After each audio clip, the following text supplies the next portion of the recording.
Hi, my name is Sam and welcome to my YouTube channel. Today we have my second video in German because the first one, which I will leave over here, went exceptionally well, and it still is. I had no expectations because obviously not everyone here speaks German. So just like my Italian video, which I will link here, I thought that no one would watch them. So it was more something that I wanted to do out of pleasure, and it was an itch to scratch that I had. But I thought that they would flop, but they didn't, so thank you so much. So today, don't worry if you don't speak German, I'll just talk about what I like about German as a language, because a subscriber asked me that question, so you're not really missing anything. And if you don't speak German, this is actually a good opportunity for you to just listen to my voice and be lulled by these sounds that mean nothing to you. So it's actually quite soothing and relaxing, even more than you would think, because you won't have to concentrate on my story. Now, before we start, it would be amazing if you could like this video and subscribe to my channel, and also leave a comment on my German. And I have an announcement to make. As I mentioned last week in a post, at the moment I'm learning coding, and I will tell you all about it soonish. And I need to learn. I need time to study and to learn as fast as I can, because I need to try and turn this into a potential job, which means that I have to cut down on my videos at the moment, unfortunately, because right now I am releasing 2 English videos and 1 Italian video a week, and I can't sustain that anymore. So from this week, I will only be doing 1 Italian video on Mondays and 1 English video on Wednesdays. So I will have to get rid of my Sunday videos. I'm gutted, but at the moment I can't do more than that. But if the situation and the circumstances allow it in the future, I will go back to 3 videos a week. So obviously today's video is in German. In 2 weeks, that's my calendar, in 2 weeks there will be Spanish, but other than that everything will be in English on Wednesdays. So now let's get started. Bevor wir anfangen, will ich und muss ich euch unbedingt danken, weil mein erstes Video auf Deutsch eins der sehr besten auf meinem Kanal ist. Und ich hatte es nie erwartet, ich hätte es nie erwartet, weil nicht viele von meinen Abonnenten Deutsch könnten. Also vielen, vielen, vielen Dank. Ich war sicher, dass niemand dieses Video schauen würde, wie bei meinem ersten Video auf Italienisch, aber nein, also ich glaube nicht, dass dieses Video so gut angekommen ist, und ja, vielen, vielen Dank. Das ist alles, was ich sagen kann. Auf Deutsch. Ich kenne keine besseren Wörter, um das zu sagen. Also vielen, vielen Dank. Danke für eure Aufrufe, danke für die Unterstützung und danke für eure Kommentare, weil ich sehr viel gekriegt habe, und sie waren sehr tiefe Kommentare, und ja, ich kann das nicht glauben. Ich bin sehr überrascht und sehr glücklich, dass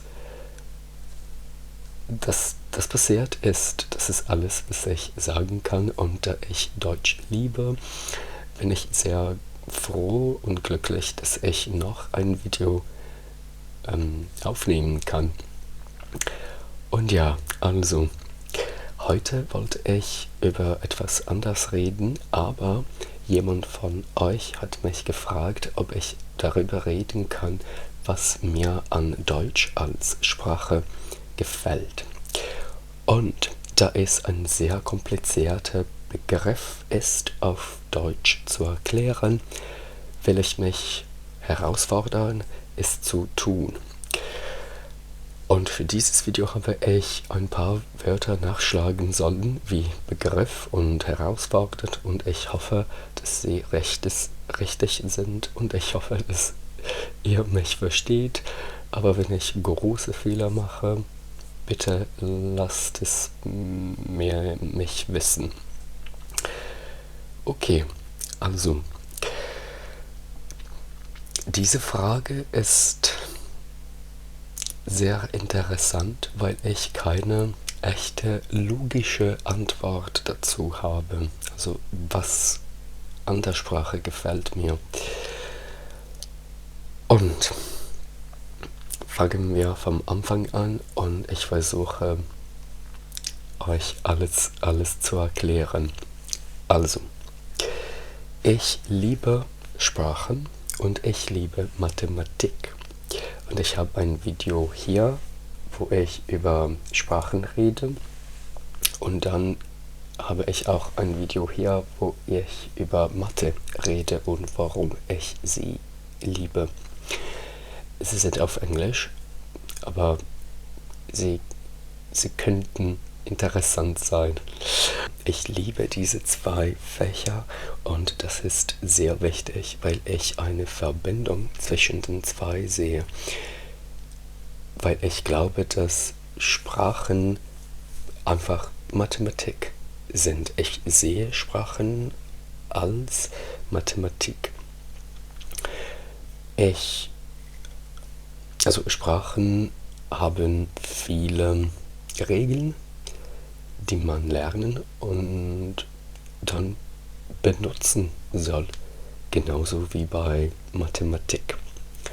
Und das ist, warum ich Sprachen sehr gut lernen und dann sprechen kann, weil ich sehe die mathematische Logik einer Sprache, ich verstehe sie und ich benutze sie zu meinem Vorteil. Also ich kann diese Regeln benutzen, um zu sagen, was ich will. Und als Englischlehrer, also ich liebe Sprachen und ich lehre Englisch und ja, also Sprachen, wie man Sprachen lernt. Und das ist mir sehr wichtig. Ich will nicht alles einfach in meinem Gehirn lernen, ohne zu wissen, warum man sagt, was man sagt und wie man es sagt auf irgendwelcher Sprache. Ich will die Logik verstehen und deswegen kann ich mehr oder weniger wissen, ob was ich sage auf einer Sprache richtig oder falsch ist, weil ich verstehe, ob was ich sage den Regeln folgt, die ich kenne. Wenn ich die Regeln nicht kenne, dann kann ich nicht wissen, ob was ich sage richtig oder falsch ist. Aber wenn ich diese Regeln kenne, dann kann ich zumindest wissen, ob es falsch ist. Vielleicht weiß es nicht, was richtig wäre, aber ich verstehe, dass es nicht gut ist. Und das ist das Beste, was man manchmal tun kann. Und das ist, wie ich Sprachen lehre. Und das ist, was ich will, dass meine Schüler verstehen und lernen. Also, ich hoffe, dass es klar ist. Auf irgendwelcher Sprache wäre es eine ganz komische Idee zu haben und zu erklären. Okay, also, der Grund, weshalb ich gesagt habe, dass ich keinen logischen Grund habe, weshalb Deutsch mir gefällt, ist, dass ich Englisch liebe, weil Englisch ganz einfach ist. Also ich liebe Grammatik, weil Grammatik reine Mathematik ist und das liebe ich. Aber was ich denke, widerspricht, was ich fühle, weil, also ich liebe Grammatik und je schwerer die Grammatik ist, desto lieber gefällt mir die Sprache, weil ich weiß, dass ich schwere Grammatik hinkriegen kann. Und das ist gut für mein Gehirn.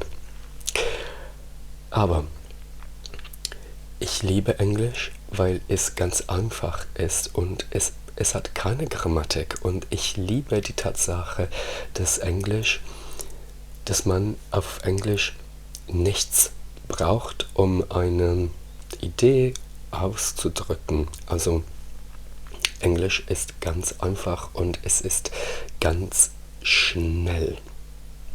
Und ich kann viele Ideen und viele Begriffe ausdrücken mit sehr wenigen Wörtern. Und das finde ich super. Es gefällt mir, dass ich eine Idee ganz, ganz schnell sagen kann, ohne schwere Grammatik zu gebrauchen oder viele komplizierte Wörter. Also auf Englisch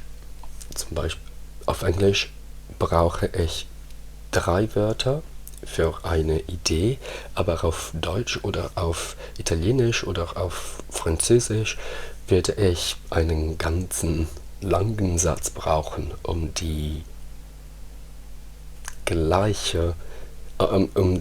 dieselbe Idee auszudrücken. Okay, aber hier kommt der Widerspruch. Ich liebe Latein, weil Latein voll Grammatik ist. Also ich habe gesagt, dass ich glaube, dass Sprachen einfach Mathematik sind und Latein ist das beste Beispiel. Latein ist Mathematik. Mathematik ist, ja. Und ich liebe es dafür.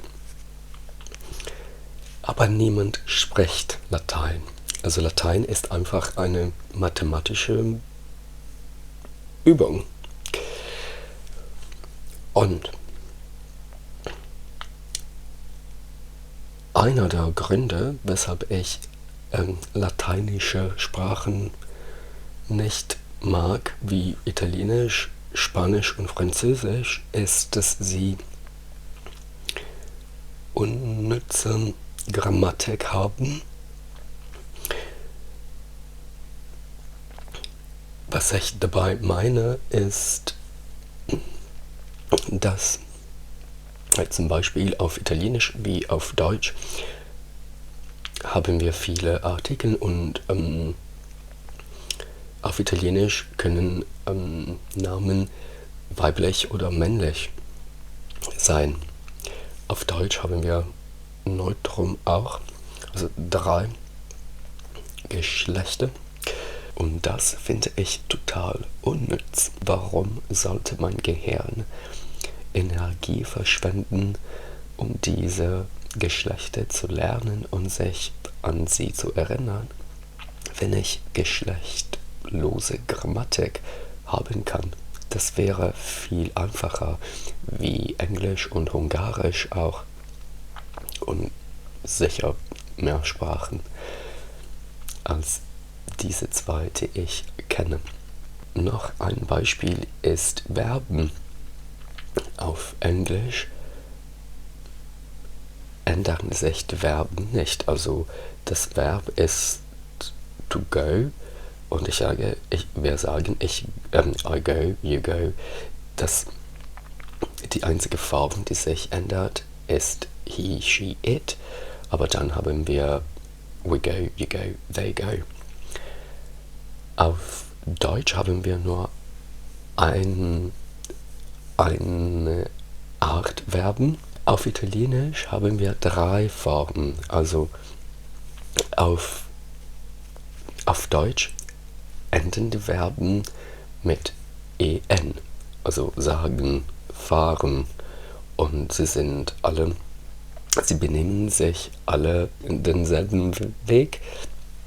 Auf Italienisch haben wir 3 Formen. Also Essen ist mangiare, are.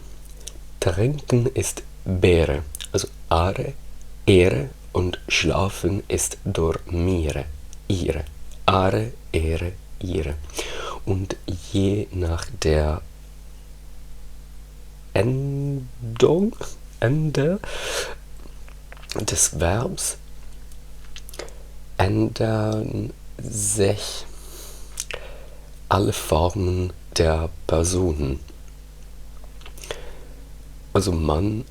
Also Italienisch ist meine Muttersprache, deswegen ist es mir nicht schwer. Aber wenn man Italienisch lernt als Fremdsprache, muss man sich an alle diese verschiedenen Regeln erinnern. Und das ist sehr schwer und total unnütz. Warum sollten wir so viele Verbformen haben, wenn wir einfach I go, you go, we go, you go, they go sagen könnten?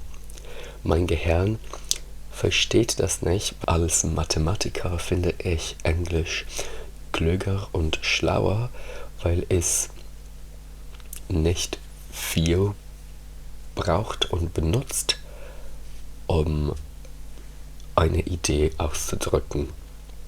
Alle diese Verben, Verbformen und Geschlechter finde ich unnütz. Also, deswegen sollte mir Deutsch nicht gefallen, weil Deutsch viele Grammatik hat. Geschlechter, 3 Geschlechter, und Geschlechter sind eins der größten Probleme für uns als Deutschlernender, weil es mehr oder weniger keine echten, starken Regeln gibt, um zu wissen, welches Geschlecht ein Wort hat. Und das heißt, wir sollten jedes Wort einfach im Gehirn lernen und hoffen, dass wir uns daran erinnern in der Zukunft. Und Deutsch hat Dativ und Genitiv und Akkusativ, was mir sehr gefällt, weil es sehr ähnlich zu Latein ist, aber es ist nicht schlau, weil Englisch diese Sachen nicht hat und nicht braucht, aber wir können uns sowieso sehr gut ausdrücken. Also es ist viel einfacher, Englisch zu lernen, trotz Aussprache. Die Aussprache ist das einzige große Problem von Englisch, würde ich sagen. Aber das Rest ist ganz, ganz basic. Okay. Ich hoffe, dass ich mich ziemlich gut genug ausgedrückt habe bisher. Also, da Deutsch so viele Grammatik hat, sollte es mir nicht gefallen, weil es zu kompliziert ist. Aber ich liebe, dass Deutsch eine sehr präzise Sprache ist. Also die Tatsache, dass die Verben am Ende des Satzes sind. Also auf Englisch sagen wir, ich habe getroffen einen Freund von mir, aber auf Deutsch sagt man, ich habe einen Freund von mir getroffen. Also die Tatsache, dass getroffen am Ende liegt, ist eine sehr interessante Idee, eine sehr präzise Idee, und ich mag es als Mathematiker, weil,